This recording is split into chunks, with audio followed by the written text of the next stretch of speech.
Bonjour à tous, aujourd'hui nous allons voir comment changer un radiateur électrique. Donc, voilà là le nouveau radiateur, voilà l'ancien, donc il ne fonctionne plus. Donc on va le changer, on a besoin de quoi? D'un petit marteau, d'une pince et d'un tournevis avec des chevilles à placo puisque nous allons le mettre dans un placo. J'ai pris aussi des bagots avec moi. Alors au tout début, tout ce qu'il faut faire c'est aller couper le compteur. Donc là on y va. On va couper le compteur, tout simplement, pour éviter tout risque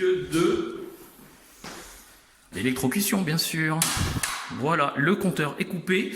On va pouvoir commencer les travaux du radiateur. C'est parti. Là, tu peux couper. Okay. Donc déjà, là, on enlève l'ancien radiateur, donc avec les fermetures qui sont faites, que je vais pouvoir vous montrer après, bien sûr. Vous voyez, il résiste un peu, c'est normal. Hein. La peinture, la repeinture, toujours trop de peinture et ça tue le matériel. Donc, vous voyez, il suffisait juste d'appuyer sur ces petits ergots pour pouvoir le désolidariser. Parce que celui-là fonctionne comme ça, les autres fonctionnent autrement, c'est pas grave. On va voir maintenant ce qui est la prise. Donc là, vous prenez un tournevis. Alors, avec un tournevis là, ça marche mieux. Et vous enlevez directement le cache. Vous le dégondez complètement, de toute façon c'est fait pour ça. Là on va dévisser. Donc vous dévissez juste un tout petit peu puisque c'est la protection. Et normalement, hop, en faisant comme ça, vous voyez, ça se défait totalement. Le fil qui reste là, le fil noir, celui-là, c'est le fil pilote. Donc le fil pilote n'est pas utilisé là actuellement, donc c'est pour ça qu'il a été coupé. Là, vous avez le fil de terre qui n'est pas utilisé non plus puisque c'est des radiateurs qui sont faits pour ne pas qu'on puisse mettre la terre en fin de compte dessus. On n'a pas besoin de la mettre. D'où il a été coupé aussi.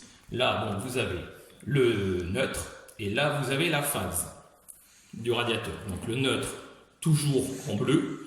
La phase peut être en marron, en rouge. Après, il y a des navettes aussi pour les interrupteurs, mais ça, on verra ça plus tard, il n'y a pas de problème. Donc là, maintenant, on va dévisser les anciens sucres, hein, ce qu'on appelait les sucres, pour pouvoir mettre justement des wagots avec. On va essayer de voir parce que c'est des wagots durs que j'ai et pas des wagots souples. Donc je pense que je vais même peut-être laisser les sucres. On verra ça. Allez, c'est parti. On démonte les sucres.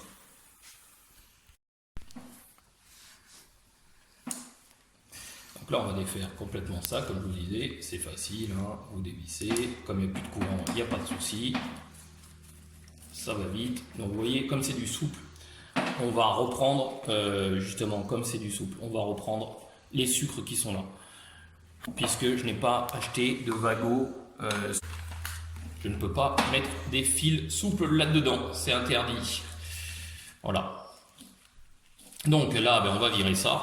Tout simplement, le radiateur, il est foutu, on le prend et on le jette. Voilà, c'est fait. Allez, maintenant, on enlève donc le support. Allez, c'est parti.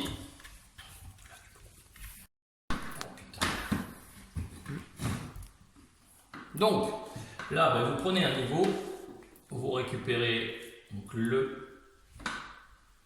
voilà, vous mettez bien de niveau, vous serrez. Et là, qu'est-ce qu'on va faire? On va marquer les trous avec un tournevis. Pourquoi avec un tournevis? Parce que c'est du placo. Donc, j'ai pas besoin d'autres outils qu'un tournevis pour faire les trous dedans. Tout simplement. Voilà. Voilà, j'ai bien fait mes trous. Là, je vais prendre mon gros tournevis pour pouvoir faire totalement les trous et pouvoir récupérer. Voilà, totalement, hein. Vous voyez, vous faites juste comme ça, vous n'avez rien d'autre à faire, vous faites le trou et vous allez pouvoir mettre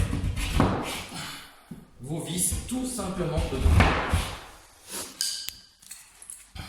Donc, ça c'est des chevilles à placo, elles sont grosses, elles vont rentrer là-dedans, donc on va agrandir le trou bien sûr avec le gros tournevis que j'ai récupéré.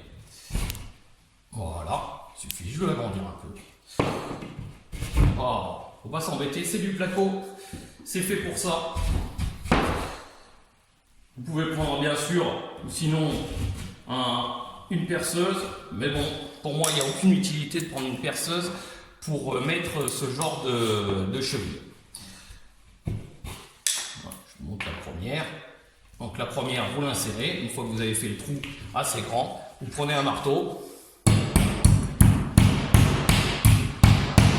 et ça rentre tout seul. Vous avez vu, j'ai pas eu besoin de forcer. Franchement, ça rentre tout seul. Donc vous agrandissez un peu, comme je vous ai dit. Hop, boum. Vous en refaites une autre là rapidement. Hop, vous mettez la tête dedans déjà. Là, vous prenez le marteau et puis on y va. Hein. Et c'est rentré. Voilà, donc je vais faire le reste. Et on va se retrouver juste après, bien sûr. Mais d'abord, je vous montre donc comment serrer ces chevilles-là. Vous avez la pince qui est faite pour ça. Donc voilà, vous mettez dedans et vous pressez. Celle-là, il faut la presser 2 fois et demi. Et on sait que c'est bon. Après, bam, c'est fini.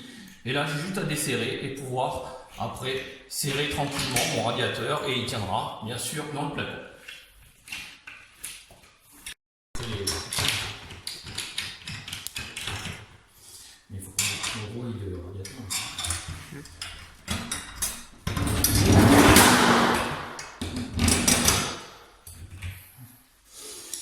Ça fait un peu amateur, hein?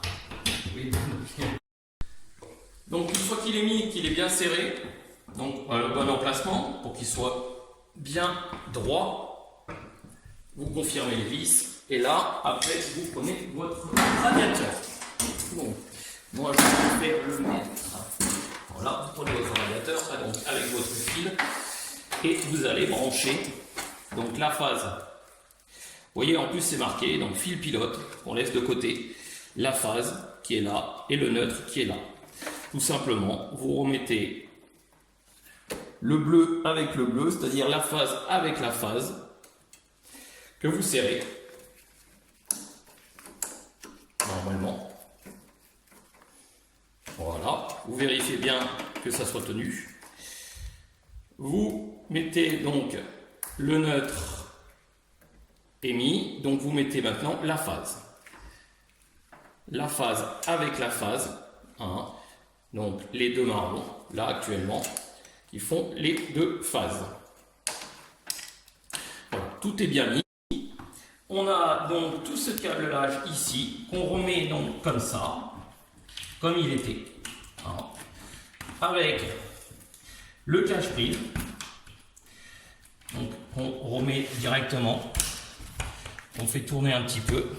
Et là, avec le tournevis, ben, vous revissez le tout, hein, tout simplement. Voilà. Tout ça sera caché derrière le radiateur, d'où ce sera pas trop mal déjà, ce sera moins moche et moins visuel. Là, les deux câbles sont bien mis, vous n'avez plus qu'à mettre le cache et après vous mettez, prenez votre radiateur, hein, tout simplement, et vous l'installez normalement. Voilà. Et voilà. Donc là, vous voyez, il est droit. Il n'y a plus qu'à nettoyer. Et on est bon. La prochaine fois, on verra comment utiliser ça. Ça s'appelle des vagots. Des vagots pour fils rigides. Là, on n'a pas pu les utiliser parce que c'était des fils souples. Voilà. Allez. A plus, et puis j'espère que cette vidéo vous aura plu. Si vous en voulez en avoir plus, il n'y a pas de problème, je vous en ferai. C'est vrai que ça fait peut-être un peu amateur, mais je ne suis pas un professionnel et j'essaie de vous montrer que justement un amateur peut faire de l'électricité.